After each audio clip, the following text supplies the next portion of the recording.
What is it that gives your life a sense of meaning and purpose? Because once you find that, it puts you in your power place. See, if you know what your life work is, I encourage you to start working on it. If you can't do it all at one time, do just a little bit of it. And if you don't know what it is that you showed up to do, if you don't know why you're here, I encourage you to find out what your purpose is here. What is the meaning of your life? What will be different? Have you ever asked yourself that question? I've done that. I remember coming from a friend of mine's funeral, and I was reflecting on how much time I had left. And I went for a walk in the park thinking about this guy whose life was so promising. And I mean, he wasn't an old guy. He was quite young, in fact. And I thought about all of the things that he said he was going to do, and he never got a chance to do those things. And I started thinking about my own life and how much time I had left to do the things that I would like to do. And at that time, I wasn't sure what my life purpose was, what my life's work was. I wasn't sure about it at that time. And I thought about it quite a lot. I had some idea, but I wasn't convinced. And I don't think I felt worthy. I didn't believe that it could be me to do this kind of work that I'm doing right now. And I say to you that if you begin to take a conscious effort to find out what it is that you're supposed to do, I say that it can literally save your life. I said that it can literally save your life. 85% of the American public, according to recent studies, are going to jobs that they hate, working on jobs that do not challenge them. They get sick thinking about going. Because, see, when you go to a job and you already know how far you can go, you can already see that proverbial glass ceiling. See, when you're going someplace and you already know how much you're going to make, you already know how far you can go, you're in a dead-end position. It erodes your self-esteem. It lowers your sense of yourself. It creates some inner turmoil. It creates an emptiness in you. So I say that your life is worth finding what it is that you're supposed to do. And I'm not saying quit your job. I'm saying find it and do just a little bit of it. Just start working at it just a little bit. But do find out what your work is and hold on to it and don't let your dream go. Don't let it go. See, and here's something else I want you to begin to look at. Why is it that most people don't pursue their dreams or don't do better than what they're doing if they're capable of doing it? I think that many of us don't go the next step because we don't know what to do yet. And I say that the reason that we don't even explore the possibility of what to do is because subconsciously we don't believe that it can happen for us, and we don't believe that we deserve it. So here's what I'm suggesting. How much time do you spend working on you? How much time do you spend every day working on your dream? In the last 90 days, how many books have you read? In the last year, what new skill or knowledge have you acquired?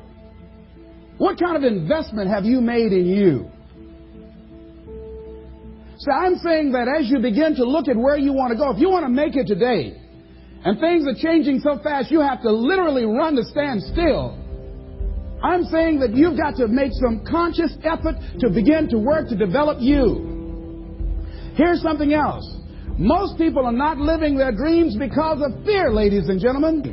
Fear, limited vision, and lack of self-esteem is what keep most people doing things they don't want to do. The same reason that people stay in relationships where they're abused or they're unhappy or it's unfulfilling, they can't see themselves beyond that relationship. They can't see themselves enjoying life without that person. They think that this is all that they can do. The same reason that people get stuck at a certain level in life, they can't see things being better for them. And they think that this is it and this is all they deserve. This is all they've ever seen. It's been passed on to them. And they think that this is it for them. Oh, no. I was looking what Dr. Blanton Smiley Blanton, who was a colleague of Dr. Norman Vincent Peale, what he said about fear. He said, fear is the most subtle and destructive of all human diseases. Ladies and gentlemen, fear kills dreams. Fear kills hope. Fear put people in the hospital. Fear can age you. Fear, ladies and gentlemen, can hold you back from doing something that you know within yourself that you're capable of doing, but it will paralyze you. And it seemed like you're in a hypnotic spell. And I ask you a question, what is the benefit? What's the benefit of allowing fear to hold you back? What's the benefit of giving up on yourself, of not stepping out on life and taking life on? What is the benefit for you? What's the plus in that? It's one of the things I had to ask myself. So I didn't want to make any mistakes. I wanted everybody to like me. I wanted to be perfect the first time I did something.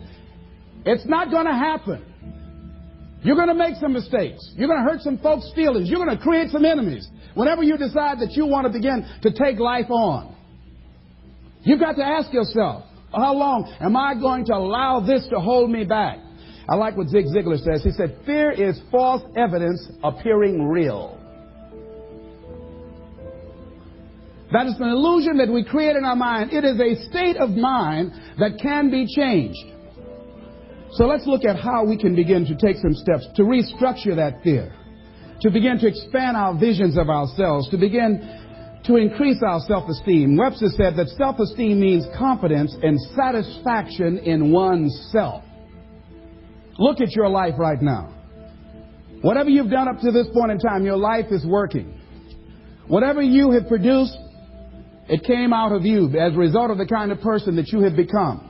It's a result of your choices. It's a result of your consciousness. Now you have to ask yourself, are you satisfied with what you have produced? Is this what you want? Would you like for things to be better than this? Do you believe that you deserve better than this? Or are you content? This is it. You don't have to do anything else. That you already resign yourself in life and say, well, I'm happy. I'm not starving like the people in Calcutta. Are you allowing yourself to get off the hook like that? Or do you believe somewhere in the back of your mind or in your heart that there's some other great work for you to do? There's something else that life has for you. And that's why you're here. How do we handle this fear factor? How do we increase our self-esteem? You have to begin to fortify yourself. How do we do that? I believe that you have to begin to consciously monitor your inner conversation and start talking to yourself. Start building yourself up. Sometimes the only good things you will hear about you are the things that you say to you. So I'm saying learn to be your own booster. Start building yourself up. Start encouraging yourself. Start saying, I can do this. I can make this happen. When I started thinking about becoming a speaker, I said, yes, I can do this. I can make this happen. When I start trying to convince myself I can be a businessman after flopping and failing and losing thousands of dollars and feeling stupid and dumb and having people take advantage of me because of what I didn't know. I had to talk to myself because people were saying to me that I was dumb. And somewhere in the back of my mind, I was saying, you're right. Look at what I've done. I had to say, no, Les. Hey, come on, man. Get yourself together. You can handle this. You just haven't figured it out yet. It's all right. This is your training period. This is the tuition you have to pay for what you don't know. You can do this. Other people have done it. It doesn't take an Einstein. Get you some people that can teach you some stuff that you don't know. Get you some people that have done it successfully and learn from them. Take some seminars, workshops, read some books on how to manage a business. Change the way you see yourself and begin to tend to the personal details. Understand that nobody's going to take care of your business better than you. And when I start changing that kind of mindset of beating myself up because of my mistakes and start looking at the possibility of my doing better, of my making the adjustment that would enable me to do what I want to do successfully, things begin to change. And I say, stop beating up on yourself. You do it. I know you do it. I've done it. It's a natural inclination for us to put ourselves down. See, we are born negative, I think, in a negative consciousness because we live in a negative world. Here's some other things, ladies and gentlemen. Begin to guard your mind against negative programming. Like turn off the television. Don't watch the news. So you've got to guard the kinds of things that you put in your mind. See, if you don't program your mind will be programmed, because human beings are goal-oriented. That's why we die of broken hearts early. That's why we're running through life to early graves. We're going through life, ladies and gentlemen. And I think that Henry David Thoreau said that most men live in quiet desperation. Most of us go through life running scared. So we created this in our minds. False evidence appearing real. We made it real in our minds. That's why Churchill said there's nothing to fear but fear itself. That's the destructive monster. So turn off things that can contribute to your fear. Turn a deaf ear to people that all they can do is talk about how negative things are, because they have bought into the consciousness of the world. Start attending workshops, seminars, listening to tapes on a daily basis to begin to recondition your mind, to retrain your thinking. Faith comes by what? Hearing and hearing and hearing. Listen to things that can empower you, that can enable you to create a new reality for yourself, and a new life for yourself. You might appear to be strange around most people. You know, most people think you're strange if you're happy today. See, these people have not found their purpose in life. That's why they're grumpy. That's why they're miserable. That's why they're so negative. They're hurting and they want to hurt other people. So start practicing using programs for your mind. Seminars, books, workshops. Keep a journal. Record your thoughts. What's happening with you? Every day when you get up, have a journal near you. See, ladies and gentlemen, we get 3 to 4 thoughts a year that if we would act on those thoughts, they could change our life. What idea are you sitting on? Write your ideas down. And then, once you get that idea, take the leap. Take the leap. See, it's out here in the universe. If you don't take the plunge, I guarantee you, somebody else will. Take the plunge. Go into action. And ladies and gentlemen, you will be surprised at how things will come together. You'll be surprised. Now, you're going to have some difficult challenges. I can tell you that now. Be aware of that. Things are not going to work out exactly right. For a time they will, sometimes. And that's when life is just playing a game with you. I want you to feel good and relax. But ladies and gentlemen, go into action with your dream. And don't avoid where the fights are. Get in the midst of the fight. Get knocked down so you can learn how to fight, so you can hold your position.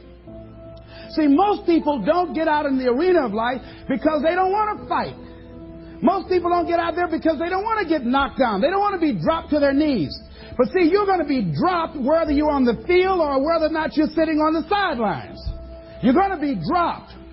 So at least get dropped for something. See, that's how most people are spectators in life. You don't want to be a spectator. You want to get out in the field where the action is.